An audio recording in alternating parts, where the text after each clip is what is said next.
BSP की इस चुनावी जनसभा में इकट्ठा हुए पार्टी के सभी छोटे बड़े पदाधिकारी एवं कार्यकर्तागण, आज आप लोग देश में व यहाँ आपके हरियाणा प्रदेश में भी लोकसभा के लिए हो रहे आम चुनाव में अपनी पार्टी के उम्मीदवारों के समर्थन में मुझे सुनने के लिए यहाँ इकट्ठा हुए हैं, तो उसके लिए मैं आप सभी लोगों का हार्दिक दिल से आभार प्रकट करती हूँ। वैसे आप लोगों को ये मालूम है कि हमारी पार्टी कांग्रेस, बीजेपी व अन्य किसी भी विरोधी पार्टी के साथ मिलकर नहीं, बल्कि अकेले ही खासकर यहाँ अपने गरीबों, मजदूरों, दलितों, आदिवासियों, पिछड़े वर्गों, मुस्लिम व अन्य अकलियतों के बलबूते पर ही ये चुनाव लड़ रही है। जो इनमें से पार्टी से जुड़े ये लोग अपनी पार्टी के उम्मीदवारों को जिताने में पूरे जी जान से लगे हैं। हालांकि आज आपके यहाँ इकट्ठा हुई भीड़ व भीड़ के जोश को भी देखकर अब मुझे भी ये काफी हद तक भरोसा हो गया है कि इस बार आप लोग इस चुनाव में यहाँ अपने प्रदेश से अपनी पार्टी का बेहतर रिजल्ट जरूर लाएंगे। इसके लिए अब मैं आप लोगों का ध्यान कुछ जरूरी बातों की तरफ दिलाना चाहती हूँ, और इस संबंध में विशेषकर मैं कांग्रेस, बीजेपी व इनके अन्य सभी सहयोगी दलों के बारे में ये कहना चाहूंगी कि आजादी के बाद शुरू में केंद्र व देश के अधिकांश राज्यों में भी ज्यादातर सत्ता यहाँ कांग्रेस पार्टी के हाथों में ही केंद्रित रही है, किंतु इनके खासकर दलित, आदिवासी व पिछड़ा वर्ग विरोधी तथा अन्य और मामलों में भी रही गलत नीतियों व गलत कार्य प्रणाली आदि की वजह से ही फिर इस पार्टी को यानी कि कांग्रेस पार्टी को केंद्र व काफी राज्यों की भी सत्ता से बाहर होना पड़ा है, तथा यही स्थिति इनकी सहयोगी पार्टियों की भी बनी रही है, जिस कारण ही फिर बीएसपी को बनाने की भी जरूरत पड़ी। और अब पिछले काफी वर्षों से भारतीय जनता पार्टी व इनके सहयोगी दल केंद्र व अधिकांश राज्यों की भी सत्ता में काबिज हो गए हैं। साथ ही इनकी भी ज्यादातर जातिवादी, पूंजीवादी, संकीर्ण, सांप्रदायिक व द्वेषपूर्ण नीतियों एवं कार्य प्रणाली आदि से तथा इनकी कथनी व करनी में भी काफी अंतर होने की वजह से ऐसा लगता है कि इस बार ये पार्टी भी केंद्र की सत्ता में आसानी से वापस आने वाली नहीं है, यानी कि भारतीय जनता पार्टी भी इस बार केंद्र की सत्ता में आसानी से वापस आने वाली नहीं है, बशर्ते यदि ये चुनाव इस बार फ्री एंड फेयर होता है तथा आम चर्चा के मुताबिक वोटिंग मशीनों में भी कोई गड़बड़ी आदि नहीं की जाती है। और वैसे भी इस बार चुनाव में इनकी कोई भी पुरानी व नहीं चल रही नाटकबाजी, जुमलेबाजी व गारंटी आदि काम में आने वाली नहीं है, क्योंकि अब देश की जनता काफी हद तक इस बात को समझ चुकी है कि इनकी पार्टी ने अब तक देश के विशेषकर गरीबों, कमजोर तबकों, मध्यम वर्गीय एवं अन्य मेहनतकश लोगों को जो इन्हें अच्छे दिन दिखाने के असंख्य प्रलोभन भरे वायदे किए हैं तथा अनेकों हवाई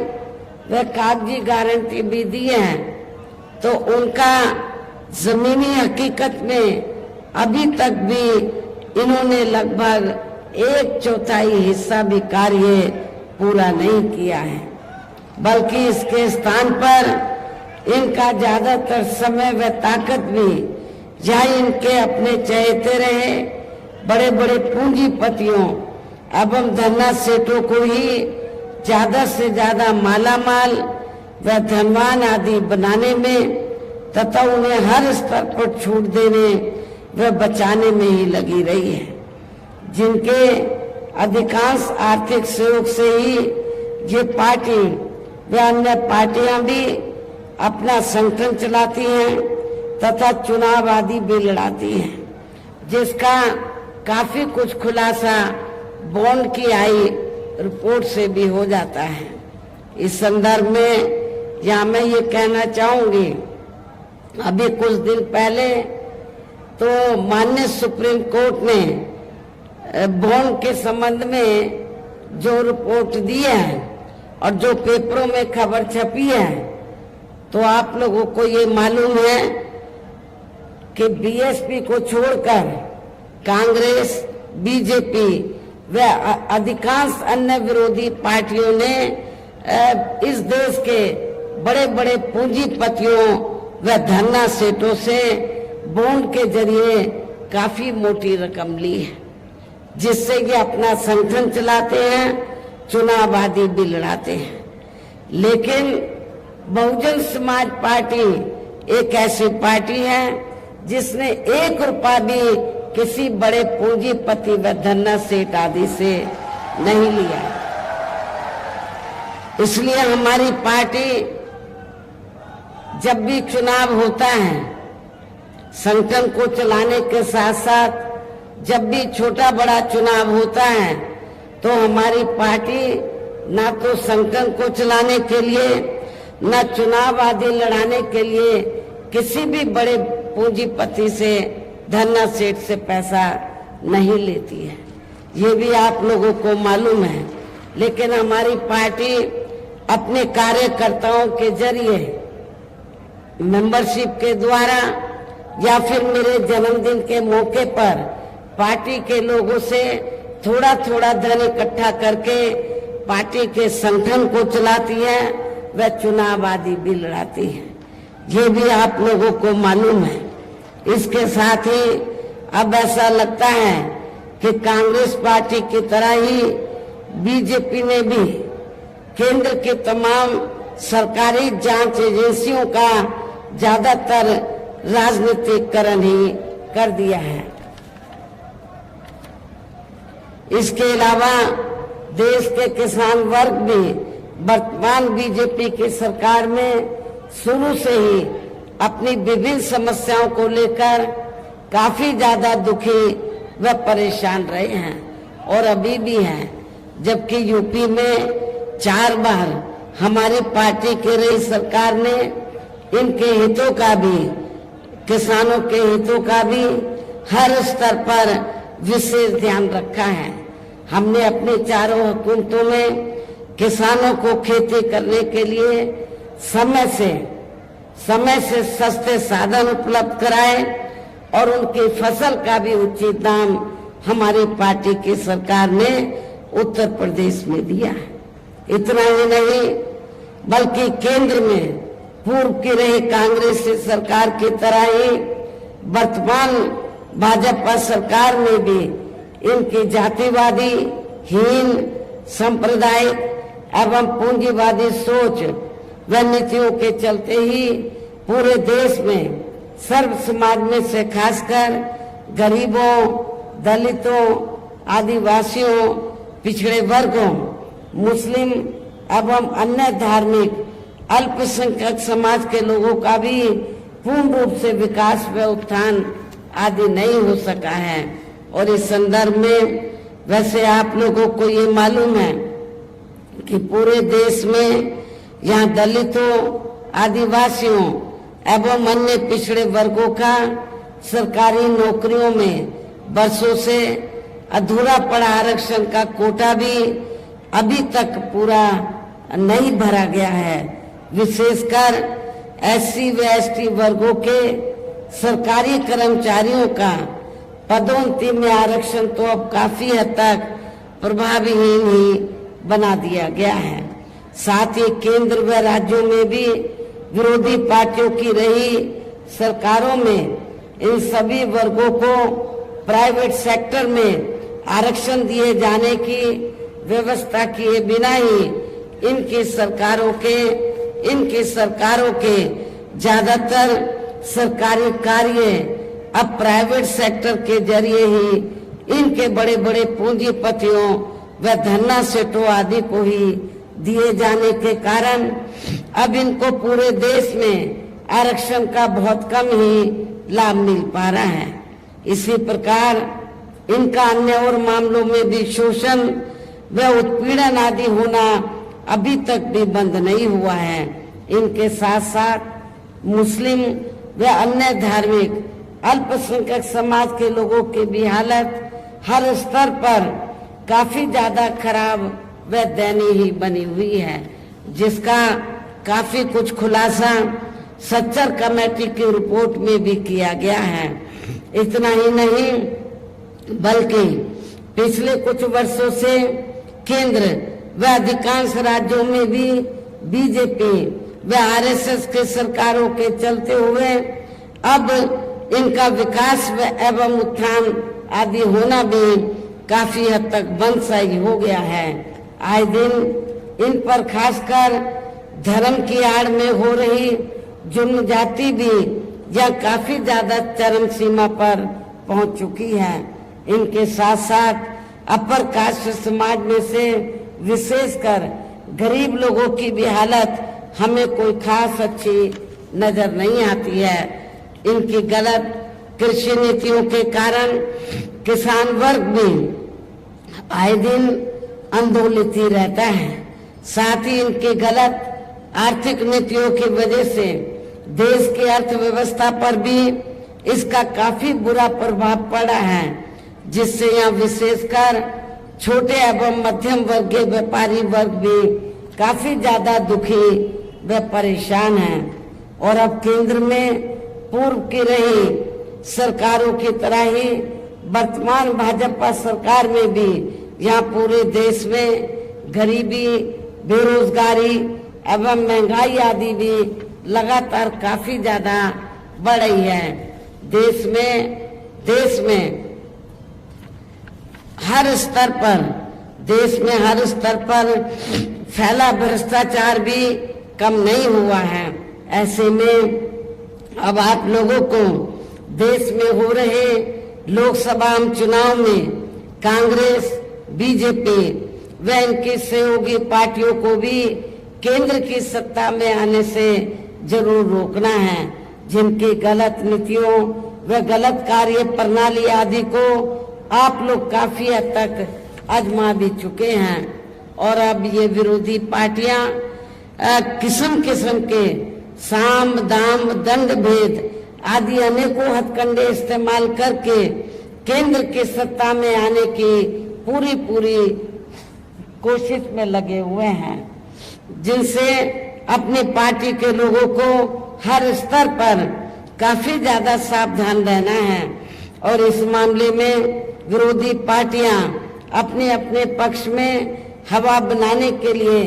खासकर मीडिया, ओपिनियन पोल व सर्वे आदि का जो बड़े पैमाने पर इस्तेमाल कर रही हैं, तो उनसे भी अपनी पार्टी के लोगों को बिल्कुल भी गुमराह नहीं होना है। इसके साथ ही विरोधी पार्टियों के विभिन्न रूपों में जारी किए गए इनके हवाई व प्रलोभन भरे चुनावी घोषणा पत्रों एवं वायदों आदि के बहकावे में भी पार्टी के लोगों को कतई नहीं आना है, जिन्हें ये पार्टियां चुनाव खत्म होने के बाद ज्यादातर अमल में नहीं लाती हैं और अब जिन पर से देश की जनता का अधिकांश विश्वास ही उठ गया है। यही खास वजह है कि हमारी पार्टी किसी भी चुनाव में अपनी पार्टी का कोई भी चुनावी घोषणा पत्र आदि जारी नहीं करती है और वैसे भी हमारी पार्टी किसी भी मामले में कहने में बहुत कम बल्कि कार्य करके दिखाने में ही ज्यादा विश्वास रखती है। और इस बात का सबसे बड़ा सबूत ये है कि उत्तर प्रदेश में 4 बार हमारी पार्टी के नेतृत्व में रही सरकार ने चुनाव में पार्टी के बिना जारी किए गए घोषणा पत्र के ही प्रदेश में आम जनहित में काफी कुछ ऐतिहासिक कार्य करके दिखाए हैं, जिनकी अब देश में अधिकांश पार्टियों की सरकारें काफी नकल भी कर रही हैं। जबकि इस मामले में हमारी पार्टी का ये कहना है कि यदि इन पार्टियों के स्थान पर केंद्र में हमें अपनी पार्टी की सरकार बनाने का मौका मिलता है, तब फिर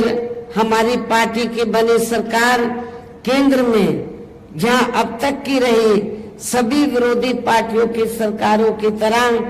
केवल हवाई व कागजी कार्य आदि नहीं करेगी, बल्कि उत्तर प्रदेश की तरह ही जमीनी हकीकत में ठोस कार्य करके भी दिखाएगी। और इस संदर्भ में खासकर मैं ये कहना चाहूंगी, केंद्र द्वारा देश में पिछले कुछ समय से अति गरीब परिवारों को अस्थायी तौर पर फ्री में जो थोड़ी सी खाद्य सामग्री राशन आदि दी जा रही है, तो उससे इनका स्थायी तौर पर भला होने वाला नहीं है। लेकिन आपको ये भी मालूम है, जब असेंबली का चुनाव होता है और पार्लियामेंट का भी चुनाव अब हो रहा है, तो भारतीय जनता पार्टी और आरएसएस के लोग तो गांव-गांव में जाकर जिनको ये फ्री में राशन देते हैं, गांव-गांव में जाकर ये लोग गरीब लोगों को ये कहते हैं, क्या कहते हैं कि बीजेपी ने, श्री नरेंद्र मोदी जी की सरकार ने आपको फ्री में राशन दिया है, आपने बीजेपी का, आरएसएस का, श्री नरेंद्र मोदी जी का नमक खाया है, इसलिए आप लोगों को ये अदा करना है। लेकिन मैं आप लोगों को ये बताना चाहती हूँ, गरीब लोगों को ये बताना चाहती हूँ, जिनको फ्री में राशन मिल रहा है, तो वो कोई बीजेपी अपनी जेब से नहीं दे रही है, आरएसएस अपनी जेब से नहीं दे रही है, और इतना ही नहीं, श्री नरेंद्र मोदी जी भी अपनी जेब से नहीं दे रहे हैं, बल्कि जनता जो टैक्स देती है उस टैक्स के पैसे से आप लोगों को फ्री में राशन दिया जा रहा है। और वैसे भी गरीब लोगों की ये जटिल समस्या देश में हर हाथ को काम देने से ही केवल दूर हो सकती है, जिसकी तरफ हमारी पार्टी की बनी सरकार विशेष ध्यान देगी। साथ ही देश में पिछले काफी वर्षों से आए दिन बढ़ रही गरीबी, बेरोजगारी व महंगाई आदि से भी जनता बहुत ज्यादा दुखी है, जिसे भी आर्थिक नीतियों में तब्दीली करके जरूर दूर किया जाएगा। धर्म की भी आड़ में पिछले कुछ वर्षों से खासकर मुस्लिम समाज के लोगों की द्वेष की भावना से जो इनका काफी ज्यादा शोषण व उत्पीड़न आदि किया जा रहा है, तो इसे भी जरूर रोका जाएगा। कहने का तात्पर्य ये है कि देश में इस समय हो रहे लोकसभा चुनाव में विरोधी पार्टियों के जारी किए गए उनके हवाई व प्रलोभन भरे चुनावी घोषणा पत्रों आदि के बहकावे में अब यहाँ खासकर देश के अति गरीबों, मजदूरों, बेरोजगारों एवं अन्य जरूरतमंद लोगों को बिल्कुल भी नहीं आना है। और अब इन्हें ऐसी सभी विरोधी पार्टियों को केंद्र की सत्ता में आने से जरूर रोकना है, जिनकी कथनी व करनी में काफी अंतर रहा है तथा जिन्हें ये लोग बरसों से आजमा भी चुके हैं। ऐसे में अब मेरा यही कहना है कि आप लोगों को अपने खुद के व अपने प्रदेश एवं देश के भी हित में अपने वोटों को यहाँ कांग्रेस, बीजेपी व अन्य विरोधी पार्टियों को न देकर केवल अपनी एकमात्र हितैषी पार्टी बहुजन समाज पार्टी को ही देना है। जो ये पार्टी उत्तर प्रदेश की तरह ही केंद्र में भी अपनी पार्टी की सरकार बनने पर फिर पूरे देश में जहां अपनी पार्टी की सर्वजन हिताय व सर्वजन सुखाय की नीतियों पर आधारित इस सरकार चलाएगी। इसके साथ केंद्र से जुड़ी आपके क्षेत्र की जो भी यहाँ स्थानीय समस्याएं होंगी तो उन्हें भी फिर दूर करने का हर संभव पूरा प्रयास किया जाएगा। साथ ही यहाँ गरीबों, मजदूरों, बेरोजगारों, कर्मचारियों, किसानों, छोटे व्यापारियों एवं अन्य मेहनतकश लोगों के हितों का भी विशेष ध्यान रखा जाएगा। सर्व समाज में से खासकर दलितों, आदिवासियों, पिछड़े वर्गों, मुस्लिम व अन्य धार्मिक अल्पसंख्यक समाज के लोगों के विकास व उत्थान के साथ साथ हर स्तर पर इनकी सुरक्षा आदि के लिए भी प्रभावी कदम उठाए जाएंगे और तभी फिर यहाँ वास्तव में अपने देश के महान संतों, गुरुओं व महापुरुषों में भी विशेषकर महात्मा ज्योतिराव फूले, श्री छत्रपति शाहू जी महाराज, श्री नारायण गुरु, बाबा साहब डॉक्टर भीमराव अंबेडकर एवं मान्यवर श्री कांशीराम जी आदि का अधूरा रहा सपना जरूर साकार हो सकता है, जिनको यूपी में हमारी पार्टी की रही सरकार द्वारा हर स्तर पर पूरा आदर सम्मान दिया गया है। इन्हीं खास बातों के साथ ही अब मेरा पार्टी व मूवमेंट के हित में यही कहना है कि हमारी पार्टी ने आपके हरियाणा प्रदेश में जिनको भी लोकसभा के लिए चुनाव के मैदान में उतारा है, जो यहाँ आपके सामने मंच पर भी मौजूद हैं, तो उन्हें आप लोगों को जरूर कामयाब बनाना है, जिसके लिए जहाँ पार्टी के केंद्रीय व स्टेट के कोऑर्डिनेटर